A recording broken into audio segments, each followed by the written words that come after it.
As many as 1.6 million new jobs could be added to the U.S. economy if Congress did just one thing: canceled the budget cuts implemented due to sequestration from August 1st, 2013 to the end of September 2014. That's according to a new nonpartisan study from the Congressional Budget Office, led by House Budget Committee ranking member Chris Van Hollen. The study looked at the practical impacts of repealing sequestration from now through the end of fiscal year 2014.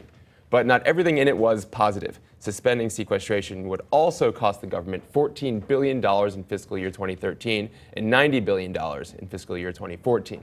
And that additional debt, it could diminish policymakers' flexibility to use tax and spending policies and raise borrowing costs for the government down the road. Well, it said that you could really get 1.6 million jobs added to the economy over the next year if you just reverse sequestration. It looked at a variety of different potential economic outcomes under the worst case scenario. Just simply doing a straight repeal of the budget cuts that we all refer to as sequestration now would generate 300,000 additional jobs for the economy. That's actually not a huge number. About each month, we tend to add somewhere between 100,000 and 300,000 jobs. We're talking about like an extra month of the recovery added on under a worst case scenario. But if you look at the types of things that Congress says can create jobs, just about every silly piece of legislation that somebody comes up with is pitched with some sort of jobs angle, and it's often a number that's significantly less than 200,000. And people say, oh my God, if we just repealed all regulations on coal or something, it would create 120,000 jobs.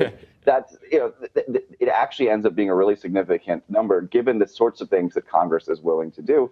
And I think it's pretty interesting that I think it's actually very, very problematic for the GOP's spending message and the all the shenanigans they're doing over the debt ceiling right now, to just have a nonpartisan report out there showing that actually the government spending money would in fact create millions of jobs. So in that sense, then, this isn't a lose-lose scenario for the government, given that the numbers on the deficit on one side and the numbers on the jobs on the other side seem to make it a can't-win scenario. Well, I mean, I think you mentioned the deficit figures earlier. It's about 14 billion this year and about 90 billion next year.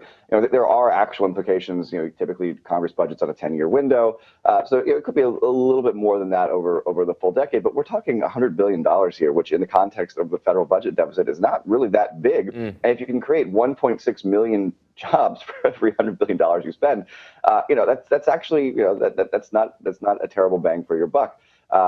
Certainly considering some of the other options that are on the table, like just deregulating various industries and things like that, which the House GOP has been pushing for quite some time, at times with some Democratic support. But I think in general that the deficit side there, the CBO mentioned adding to the deficit could constrain policymakers.